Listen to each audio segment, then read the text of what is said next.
fizemos, já é a terceira turma já do curso básico, porque a gente já fez tantos módulos de curso, né, que eu já perdi a conta já das turmas, já estou com uma legião de alunos já do plano diretor. Mas É, né? é muito gratificante poder passar o conhecimento, né? Você que é professor também, você sabe como a sensação é muito boa, né?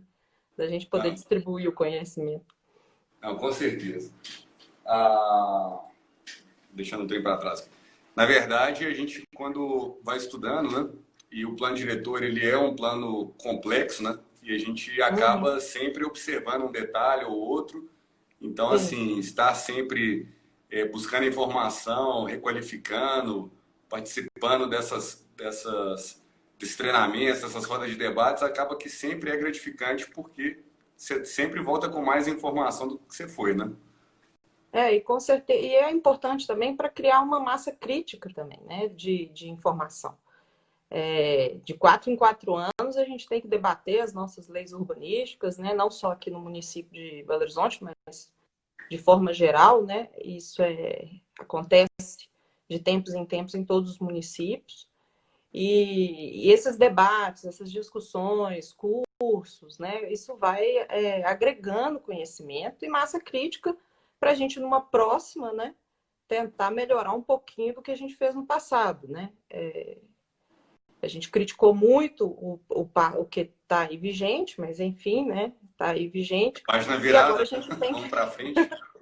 Agora vamos para frente. Vamos agora entender o que está acontecendo e como trabalhar com essa lei, né? E torcendo aí para o futuro a gente ter material crítico e conhecimento para poder debater de novo e trazer novas propostas para a cidade, né? Que Não, esse perfeito. conhecimento ele é importantíssimo. Branca, algumas pessoas eventualmente não te conhecem que estão aqui junto conosco na live, né? Quem que é a Branca Macaúbas, né? Conta um pouquinho para a gente da sua história aí no mundo da arquitetura e do urbanismo. Pois é. Bom, eu sou arquiteta urbanista, né, de formação, e trabalhei muitos anos na Prefeitura de Belo Horizonte, fui secretária, gestora dentro da Prefeitura de Belo Horizonte, 12 anos trabalhando na gestão passadas, e hoje eu tenho um escritório de consultoria, presto consultoria aí para o mercado imobiliário, não só para o mercado, mas também para associações, entidades, nesses estudos, principalmente da legislação, da aplicação de viabilidade dos empreendimentos, né? Estratégia de como empreender, né? Porque, infelizmente, a burocracia é tão grande, não só aqui no nosso município de Belo Horizonte, mas em outros, que a gente precisa ter muito cuidado e muita atenção para que os empreendimentos se tornem viáveis, né? Porque são tantos os problemas e os riscos, né, embutidos no empreendimento, na implantação de um empreendimento, que a gente precisa ter muita atenção, né? E hoje eu atuo muito nessa área e não me canso de estudar, né? Não me canso de estudar os planos diretores do país, do mundo, para a gente poder também ir agregando conhecimento e trazendo também novas perspectivas e novas possibilidades, né? Para a cidade que a gente quer viver, para a cidade que a gente quer prosperar e crescer, né? E Belo Horizonte deu um passo agora no ano passado, né? Que entrou em vigência esse ano, que é o atual Uhum, plano diretor da cidade. Então, ele prevê aí uma perfeito. série de políticas públicas, né, e parâmetros urbanísticos que vão agora dar o norte realmente de como a cidade vai continuar, né?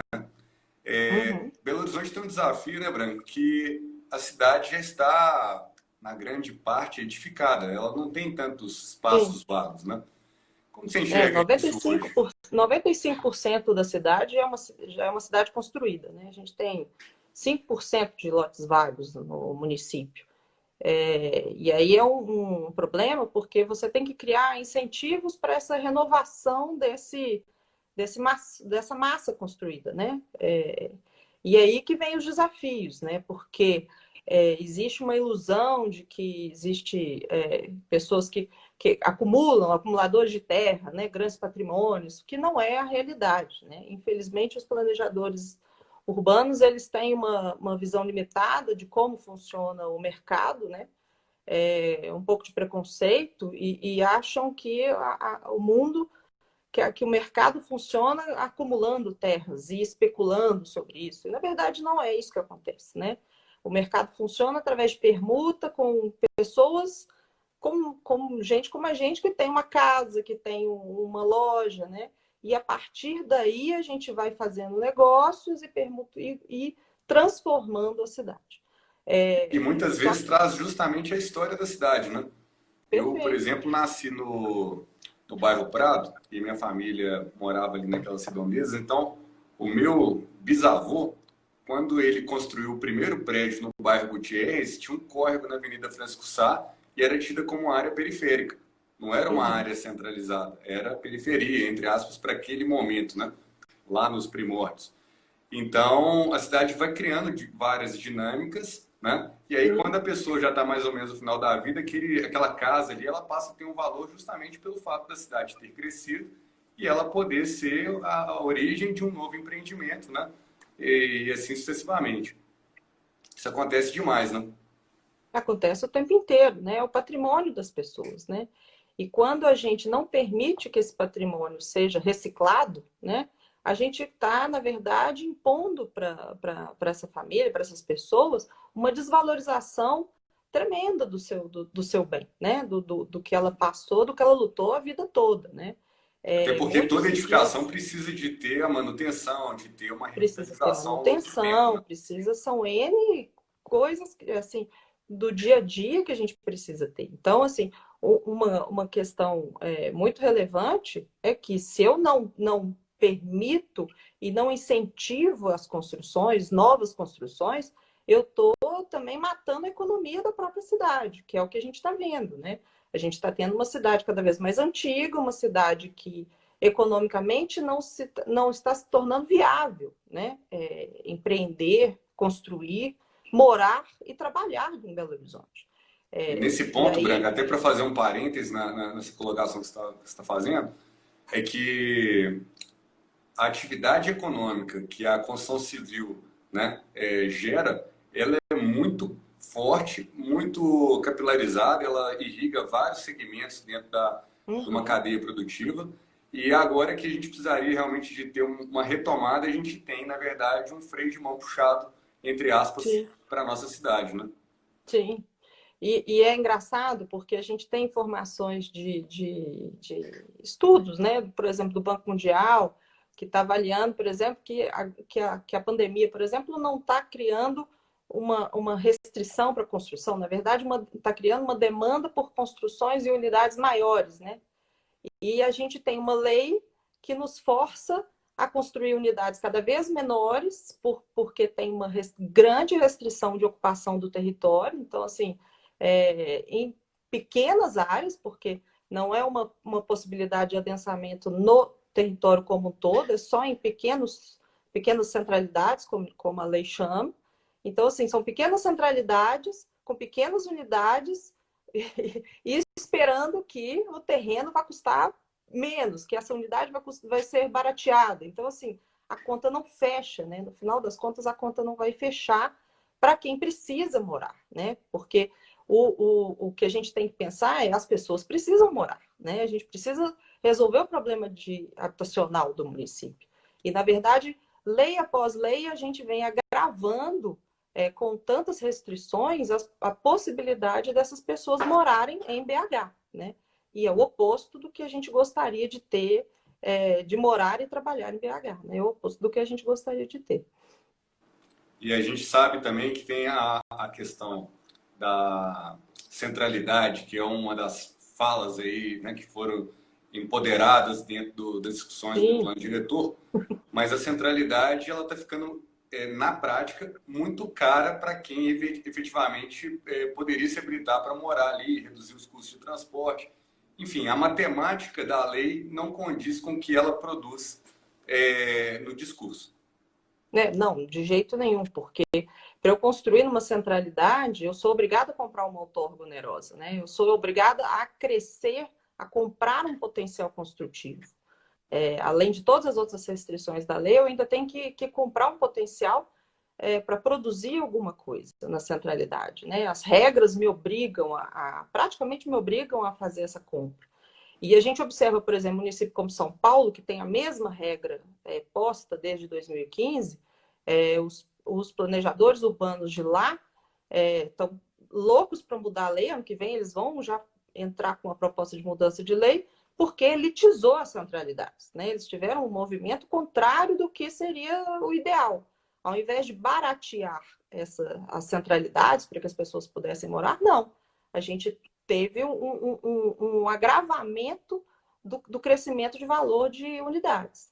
E a gente observa, por exemplo, um município como Goiânia, que tem potenciais livres, você pode construir na região central de Goiânia o quanto você conseguir. É até inimaginável a gente pensar nisso no Brasil, mas é o quanto você conseguir. Eles estão resolvendo o problema de habitação. E o metro quadrado de Goiânia chega a R$ 4.000. Metade do que a gente vê aqui em BH, que gira em torno de 10, 12, né? Em algumas regiões. Nas áreas mais nobres. Nas áreas mais nobres, com certeza. E assim, o mais nobre em Goiânia custa R$ 4.000. Então, a habitação virou uma coisa que todo mundo tem acesso em Goiânia, né?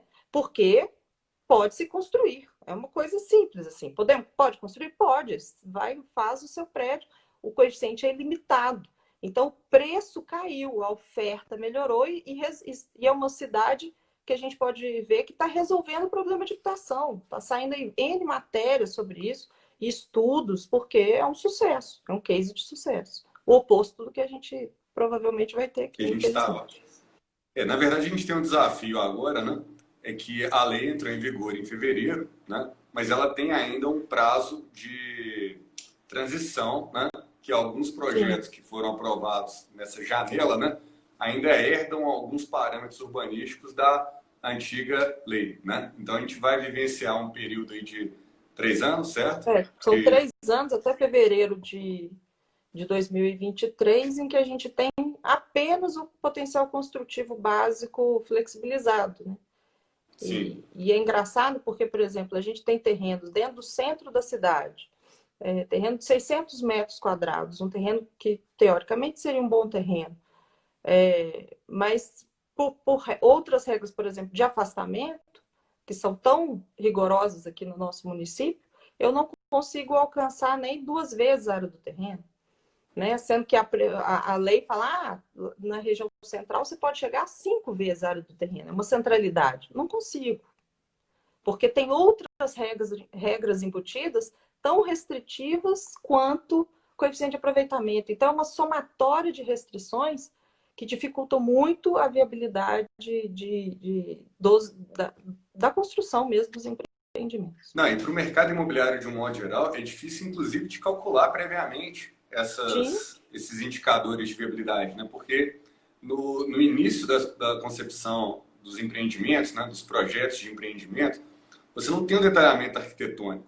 Você tem, efetivamente, são potenciais construtivos, né, e estudos dos custos de terreno naquela área versus o custo de construção, que ele é mais bem conhecido, digamos assim. Isso tudo tem que interagir dentro do projeto.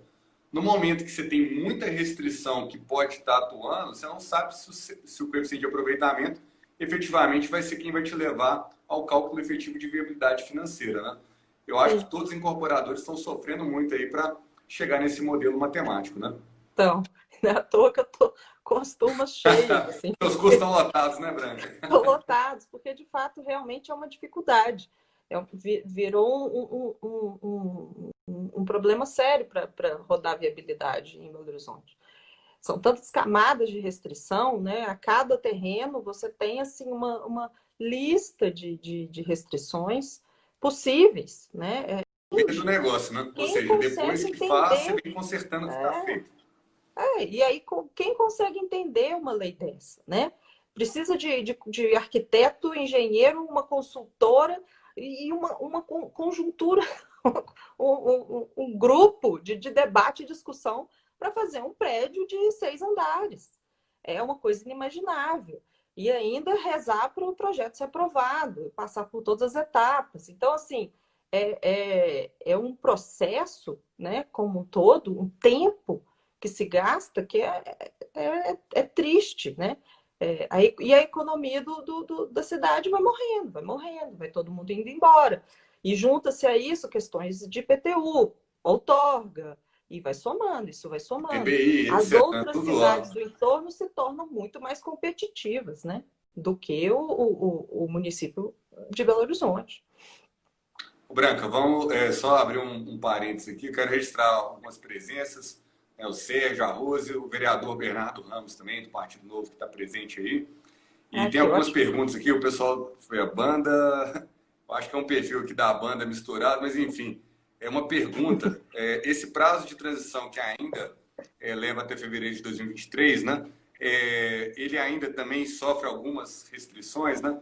Acho formulando melhor a pergunta, se na hora que teve o chaveamento, o que teve de transição foi o coeficiente básico, né? As outras Só o restrições coeficiente entraram de básico. imediato, né? Mesmo assim, tem algumas áreas que teoricamente teriam o coeficiente básico, mas por exemplo, uma antiga ZAP, que deveria ser um básico de 1,5, uma vez em meia hora do terreno, e que não está no mapa lá marcado como 1,5, já está como 1, né? Porque existia uma operação urbana na região que restringia. Então, assim, traz a regra da restrição e não a regra da permissão, né?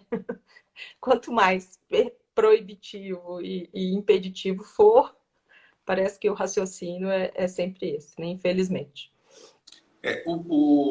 Nós tivemos algumas conversas antes aqui também do mercado imobiliário com a Cássia Ximenes, que é presidente do CMC, Adoro. com o Super Renato fã. Michel, que é vice-presidente do Sinduscom MG, da Isso, área amigo. imobiliária. E tanto com um quanto com o outro, né? O que a gente sabe é que a capacidade das pessoas comprarem os imóveis, ele vai partir justamente da renda, que vai vincular com a economia do município, com a Uhum. forma com a qual o dinheiro está, de fato, girando na cidade. Quando você vai para as camadas de imóvel popular, né, para as pessoas que precisam de imóveis populares, aí sim que essa restrição ela fica mais forte, porque se a pessoa não conseguir obter o financiamento, ela não consegue efetivamente fazer aquela compra.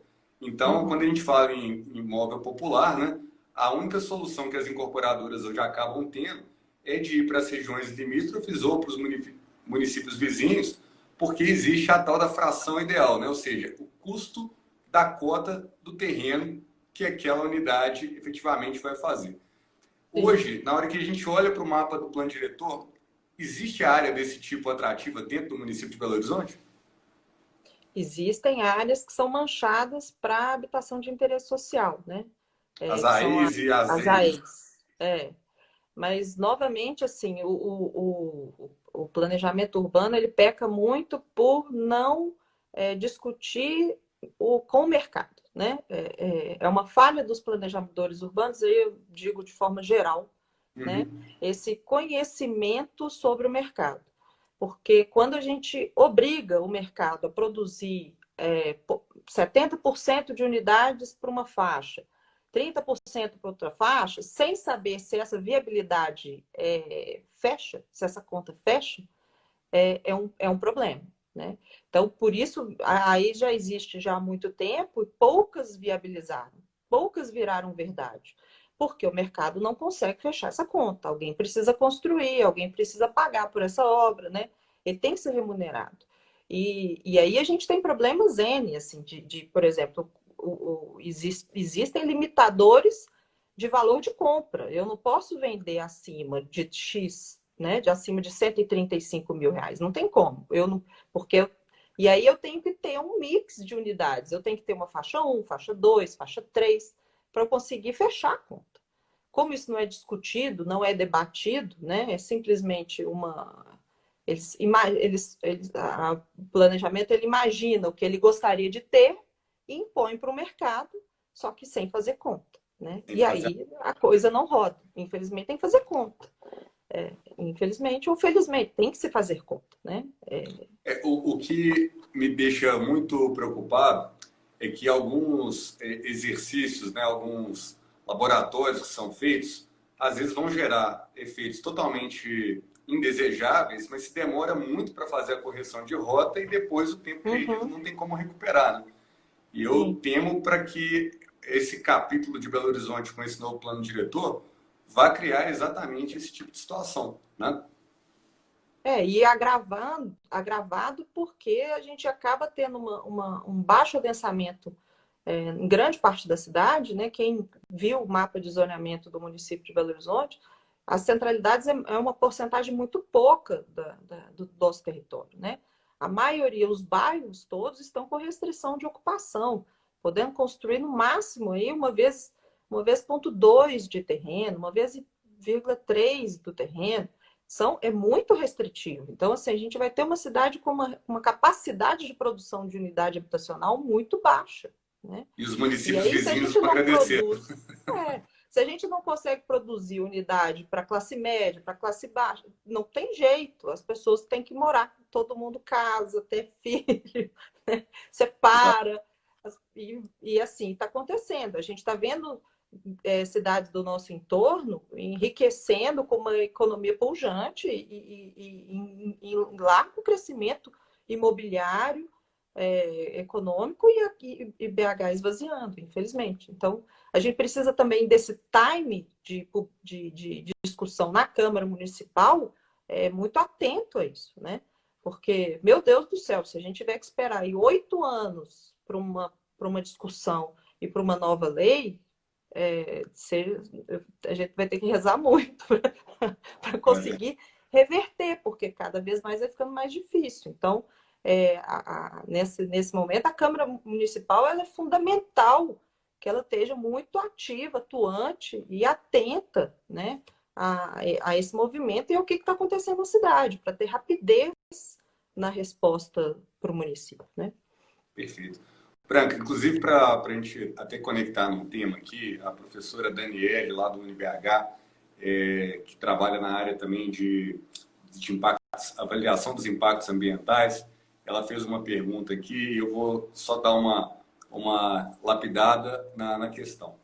Uhum. Quando a discussão do plano diretor foi colocada, né, alguns pontos foram encampados na discussão e eu acredito que acabou criando uma nuvem cinza em cima desses pontos específicos que a gente Sim. acabou de comentar. Mas duas delas, uma é a produção de habitação de baixa renda, que a gente vai falar logo em seguida, mas a questão do meio ambiente versus os parâmetros urbanísticos, né? Como Uhum. que você interpreta a questão da proteção do meio ambiente, até um comentário também que o Paulo colocou aqui a respeito dos afastamentos, se isso cria uma boa harmonia na cidade, ou seja, o afastamento ele é importante, mas ao mesmo tempo ele não pode ser o limitador efetivo da viabilidade, né? Como é que você enxerga esse paralelo de ambiente, meio ambiente e construção dentro do plano diretor? Uma coisa que a gente tem que pensar é que quanto mais a gente reduz o adensamento das nossas cidades, mais a gente esparrama as nossas cidades, né? E aí mais a gente afeta o nosso meio ambiente, né? Eu acho que existe um mau entendimento aí, principalmente quando a gente estava debatendo o plano diretor, porque, por exemplo, a gente debateu muita gente falando assim, 20% de área permeável em terreno natural. Ninguém é contra implantar, eu tenho certeza absoluta que ninguém é contra, nenhum construtor, nem no mercado, de jeito nenhum, contra termos área permeável em terreno natural. A questão é que se reduz tanto a capacidade construtiva, reduz o potencial construtivo e aumenta as minhas taxas, reduzindo a minha ocupação no terreno, com regras muito rígidas de afastamento, eu construo menos. Na verdade, a crítica é essa. Se eu puder verticalizar, ter uma concentração da construção, mas verticalizando, né, subindo uma torre, eu vou liberar a área do meu terreno, mantendo áreas de permeabilidade em grande porcentagem. Não é esse o problema. O problema é que você cria restrição em cima da ocupação, restrição de adensamento, restrição de afastamentos, você não constrói. Você tornou o empreendimento inviável. Tem um prédio em Manhattan, né, Nova York, num terreno de 1.200 metros quadrados, ele foi construído um prédio de 400 metros de altura. Isso é inconcebível em Belo Horizonte. Eu não consigo, porque a nossa regra, ela é uma regra da regra da pirâmide, né? Quanto mais eu subo, mais eu afasto. Mais eu subo, mais eu afasto. Um prédio de 100 metros de altura aqui em Belo Horizonte, a gente afasta 25 metros. Então, para eu ter uma torre de 100 metros de altura, eu preciso ter um super terreno, porque eu tenho afastamentos de cada lado de 25 metros. Então, eu não subo essa torre. Eu não tenho terreno em Belo Horizonte para subir essa torre. Eu tenho em outros municípios, sim, que eu vou ter um afastamento, por exemplo, de 10 metros, que é igual em Goiânia. Goiânia é um afastamento, uma torre de 100 metros de altura, tem um afastamento de 10 metros, de 8 a 10 metros. Aqui é 25. E aí eu não construo, eu não libero terreno, não consigo. Fica essa briga, porque eu preciso de terreno para construir. E aí a discussão não se encerra. A questão de proteção ambiental, inclusive, esse plano diretor ele trouxe uma reestruturação ambiental muito relevante para o município. Mas criando áreas sem nenhuma ocupação. Eu critico muito que assim, o meio ambiente, a gente tem que, para cuidar, a gente tem que ocupar de alguma forma. Tem que ser dada alguma destinação para essas áreas. Não adianta eu criar vazios urbanos, igual essa lei criou. Grandes áreas verdes, vazias, sem utilização, sem regras que me permitam a utilização. Isso é um problema. Porque todo mundo sabe, terra vazia, sem dono, uma hora alguém vai lá ocupar e vai criar um problema contra o meio ambiente, né? Eu preciso criar uma ocupação para isso. E não adianta, igual a lei fala, você é dono dessa área verde, você é obrigado a cuidar dessa sua área verde, a transformá-la em área pública, em parque público, e eu vou Quem vai bancar. pagar? Eu vou pagar. Tá ótimo, que bom. Tem É as muito áreas. utópico, é muito utópico. A gente precisa de uma política ambiental que de fato proteja essas áreas, que de fato dê uma destinação. É surreal. Posso construir um prédio com super área verde para que as pessoas cuidem daquilo ali, né? Mas não posso fazer nada. A taxa de ocupação é absurda, o coeficiente é ridículo, eu não construo. E aí fica um monte de vazio urbano. Isso não é política de proteção ambiental. Na minha opinião, não é uma política de proteção. Isso é uma política de criar vazios urbanos para ser ocupados de forma clandestina, porque é o que a gente tem. É o A que a gente gente vê permite. paradoxos, né, em Belo Horizonte, que quando essas áreas são ocupadas por ocupações desordenadas, que criam no futuro até vilas e favelas, etc., né, Sim. aí tem um tratamento diferente. Ou Uhum. seja, se você fosse olhar para o plano diretor, né, já o coeficiente estaria errado, porque eles constroem 100% do solo. Não tem área permeável, não tem ligação de esgoto, o local normalmente não tem um sistema viário apropriado, enfim, todos os problemas urbanísticos possíveis se reúnem lá. E é exatamente o que você acabou de comentar, né? Quando você não ocupa de forma qualitativa, você está trazendo provavelmente uma grande probabilidade de problemas futuros, né? E a Com gente, certeza. infelizmente, vê N exemplos em Belo Horizonte. É o tempo inteiro. E essa lei, ela reforçou muito isso, infelizmente, né? E é engraçado porque muito foi defendido essa reestruturação, mas é uma reestruturação que na hora que a gente vai pôr em prática, ela não viabiliza. E se não viabiliza, a gente não cuida, né? A cidade não cuida. E as pessoas, de novo, as pessoas precisam morar, né? Quem ocupa, quem invade, quem está na vila e favela, ela precisa morar em algum lugar. Se a gestão pública é incapaz de criar e possibilitar que o mercado crie essas unidades, porque é isso que acontece. Infelizmente, não está se dando oportunidade para o mercado criar unidades habitacionais. E aí, se eu não crio essas unidades, as pessoas precisam morar. E elas vão morar, né? Isso vai acontecer. É uma realidade. É muito sofrido quando a gente participa, por exemplo, do conselho de habitação, a gente vê famílias, senhoras lá, lutando há 30 anos por uma habitação de qualidade para a família dela. É sofrido isso, né? E a gente vê que a administração passa a administração e legislações cada vez mais rigorosas, mais punitivas, que não permitem que essas pessoas morem e tenham uma casa decente dentro do município que elas querem residir, né? E efetivamente, né, são pessoas que já têm um cotidiano com a cidade, né? Não é um forasteiro Sim. que está chegando agora. Então, realmente, assim, o urbanismo nunca foi um problema trivial, né? Ele tem várias complexidades, mas se a gente caminhar simplesmente tentando criar restrição, restrição, restrição, a coisa acaba não acontecendo, e é o que a gente vê no cenário hoje de BH. E passando para o outro ponto, Branca, que era a questão da moradia, da habitação popular, né, que aí pega exatamente nesse ponto, foram definidas as AEs, né, as EIs, basicamente, mas hoje tem um dispositivo no plano diretor para você aumentar o coeficiente, que é o BPH, certo? BPH. Bônus por... Produção habitacional. Benefício habitacional. pela produção de habitação, de interesse social. Exato. Aparentemente pode ser uma boa saída, só que, mais uma vez, né, a calibração dos pesos, né, quanto vale uma área, quanto vale o metro quadrado de uma residência feita para gerar o crédito de BPH e quanto, de fato, ele vai conseguir aproveitar para aumentar o coeficiente numa outra área, possivelmente uma área mais comercial, né?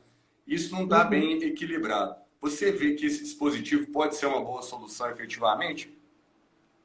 Esse dispositivo, ele é um dispositivo muito interessante, né? Para poder realmente fechar essa conta da viabilidade.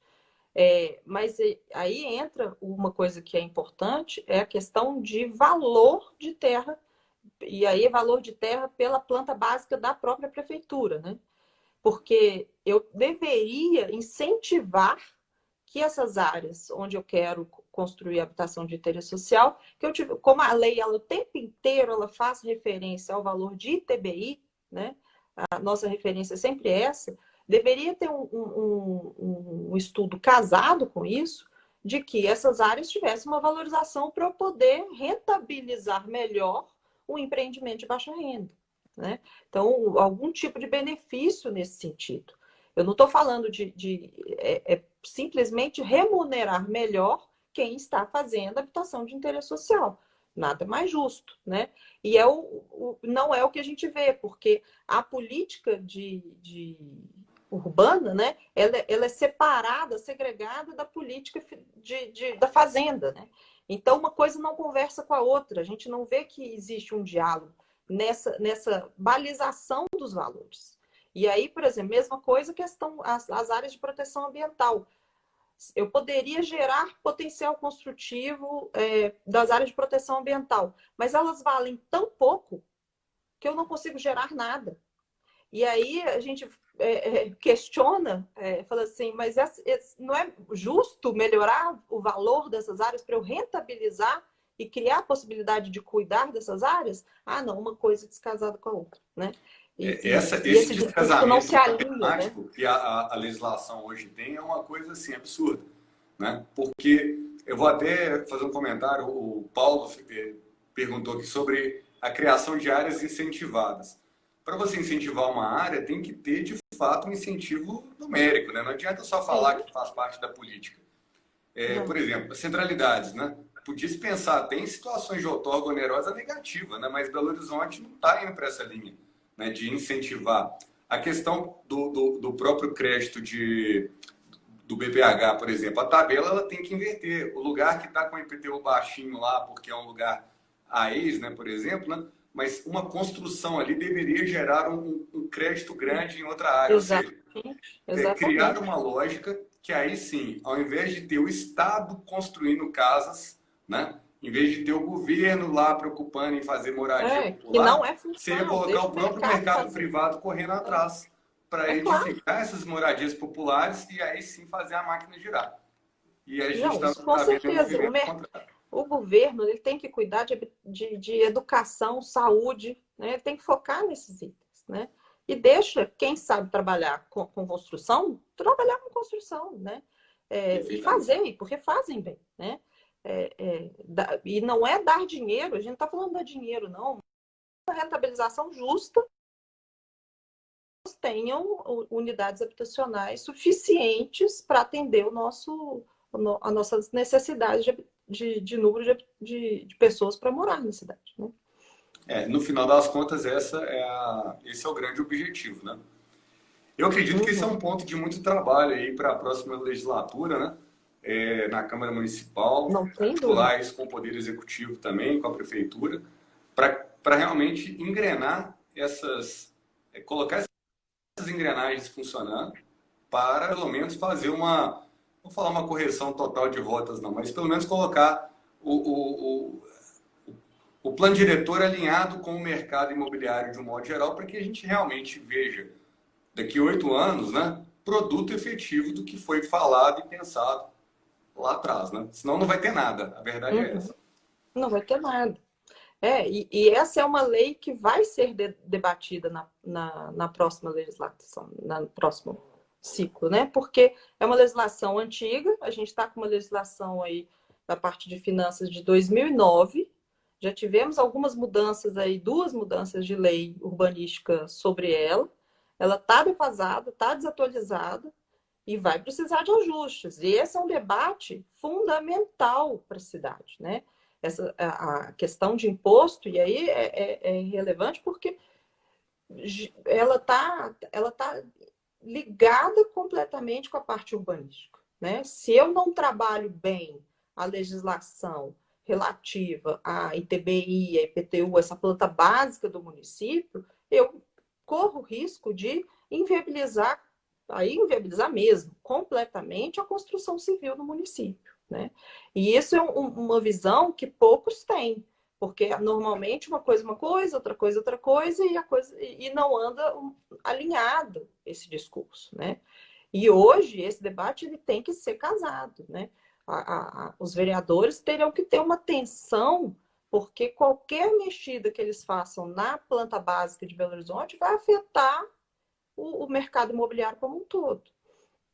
E a gente precisa ter um empreendedor tendo segurança e tranquilidade para o quê? Organizar seu planejamento e executar. Sim. Você vê que assim, a gente está passando por um momento de pandemia, que deu uma sacudida em uma série de situações, mas, por outro lado, na questão econômica, é um momento com menor taxa de juros dos últimos 10 anos, praticamente. A gente está falando numa taxa básica extremamente baixa, fazendo com que o capital que estava em investimentos de renda fixa venham para o mercado. E o capital, na verdade, hoje você clica no banco, você transfere uma TED para qualquer lugar do país. Então, você pode pegar um dinheiro que efetivamente seria um dinheiro para fomentar a economia de Belo Horizonte e ele vai para qualquer outro município. Não necessariamente nem para o município vizinho, ele pode ir para qualquer lugar. E a gente precisa de trazer esse capital para dentro de BH para gerar empregos, gerar economia, fazer realmente com que a gente tenha a nossa cidade se reaquecendo economicamente e voltando a ser uma Belo Horizonte de desenvolvimento, uma Belo Horizonte viva. Com certeza, não tem a menor dúvida disso. E quanto mais a gente trouxer pessoas, menor é o custo para a prefeitura de manutenção da cidade. Né? Quanto mais você gira a economia, quanto mais empresas estão presentes no município, mais pessoas morando no município, esse custeio de infraestrutura ele vai se barateando. Né? A gente tem que lembrar que o custeio do município ele é alto porque tem pouca gente morando. É igual eu morar num condomínio onde só tem um apartamento ocupado, eu estou arcando com o condomínio sozinho. Se o meu prédio tá completo, né, todas as unidades ocupadas, o condomínio já fica rateado por mais gente. A cidade funciona da mesma forma. E essa economia, esse aglomerar pessoas dentro da cidade é fundamental para um bom funcionamento da cidade. É fundamental para poder... Inclusive, né, Branca, a gente não falou de forma bem explícita, mas toda a questão do sistema viário, né? E a tão sonhada mobilidade urbana de qualidade passa por aí, né? Não Passa adianta com você toda simplesmente certeza. jogando as pessoas para longe, que você vai ter mais demanda por transporte Uhum. de massa, né? Você vai precisar de ocupar suas vias com mais ônibus, o transporte fica mais caro, enfim, é um efeito cascata, né? É o efeito cascata. E é o que a gente já vive hoje, né? As pessoas, e é engraçado porque as pessoas têm uma ilusão de que, se eu adenso, eu pioro o trânsito, a questão de mobilidade. Na verdade, é o contrário.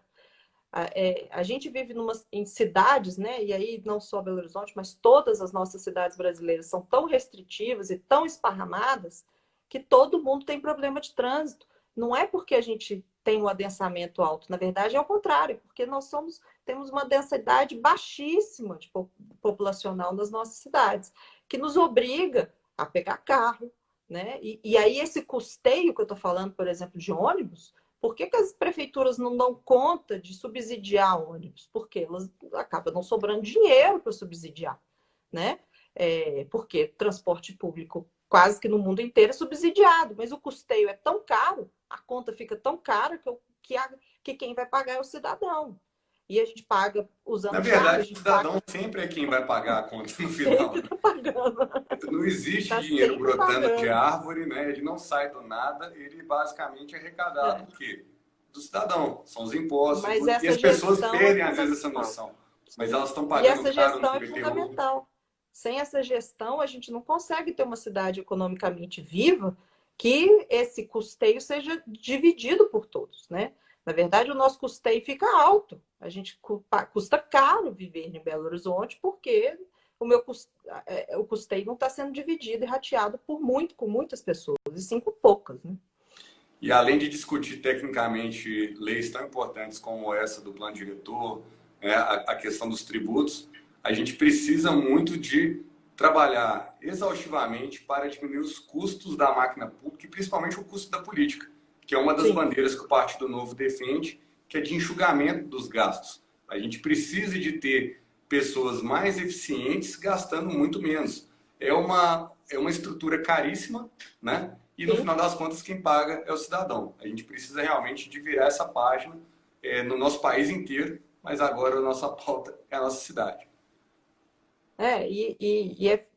Em- relacionada a isso, o custeio, por exemplo, de órgãos de licenciamento, né, que é o que a gente lida todo dia, é absurdo, é absurdo. É absurdo o desrespeito com os técnicos, né, com os arquitetos, engenheiros que atuam nessa área, né? É, porque, de fato, a burocracia não aproxima ninguém, ela está só criando regras e regras e regras, todo mundo trabalhando como se fosse bandido, no final das contas é isso, né? Processos que demoram anos, às vezes, por questões e interpretações. E eu digo muito assim, quando a gente estava na última administração, a gente criou o alvará na hora para ter a pessoa falar assim, olha, eu vou construir, eu quero meu alvará. Que sai automático. Porque se você é arquiteto formado, você tem capacidade de fazer o projeto da mesma forma que o analista da prefeitura tem capacidade de analisar esse projeto, né? Mas a minha interpretação sobre o artigo X é essa. A minha é essa. Bom, somos todos técnicos profissionais, né? Credenciados para isso. Siga a sua interpretação, eu vou seguir a minha, né? Não precisa ter uma guilhotina falando assim, não, só a minha interpretação serve, você está errado, né? Não existe isso. Vai conversar com os advogados. Cada advogado tem uma interpretação de alguma É verdade. coisa, né? E E tudo todos eles isso estão gera atuando e custo, trabalhando, não e é? custo Agora, no implica em mercado de aumentar preço. arquitetura e engenharia, não. A gente tem que passar por uma guilhotina, e essa guilhotina fala assim, não, você está errado, eu interpreto assim e acabou.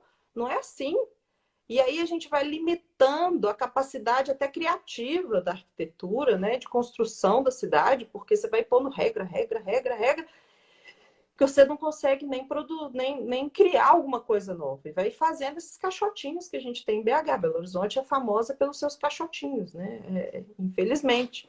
Então, assim, a burocracia, e não adianta, eu falo muito assim, não adianta sistematizar a burocracia, né?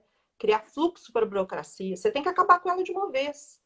É simplesmente a pessoa se responsabilize quem de direito. O arquiteto ele tem que conhecer a lei? Tem. Essa é a obrigação dele. Ele pediu um projeto, a aprovação de um projeto, dá a aprovação para ele. Emita essa licença.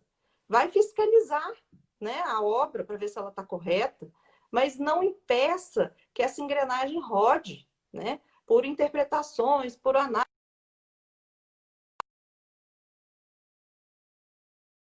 Uma finalização desse processo burocrático, né? Acaba com isso. Vamos automatizar tudo, pelo amor de Deus, e vamos concentrar no que de fato importa.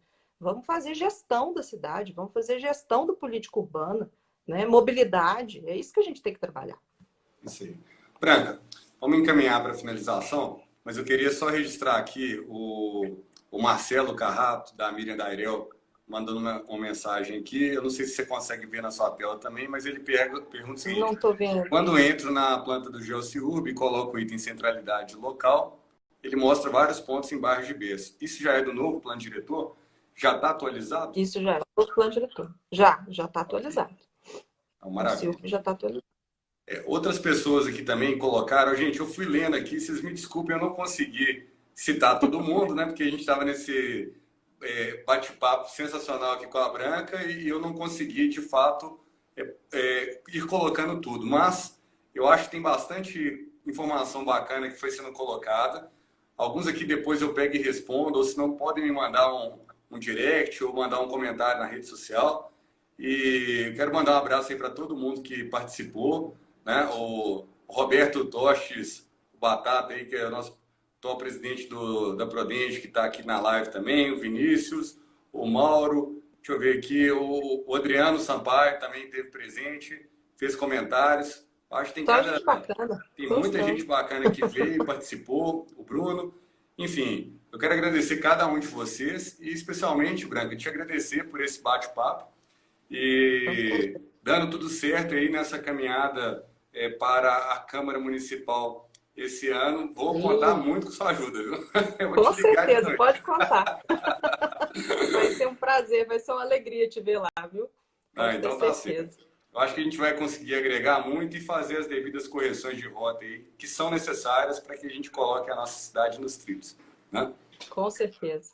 É excelente, é muito bom saber que tem uma pessoa como você, dinâmica, com trabalho, assim, eu acompanho seu trabalho na Associação do Buritista, assim, e é impressionante a revolução mesmo, né, que aconteceu de ideias e de trabalho, né? Isso é muito importante, porque a gente tem que ver isso refletido em outros lugares da cidade, né? Em outros bairros, né?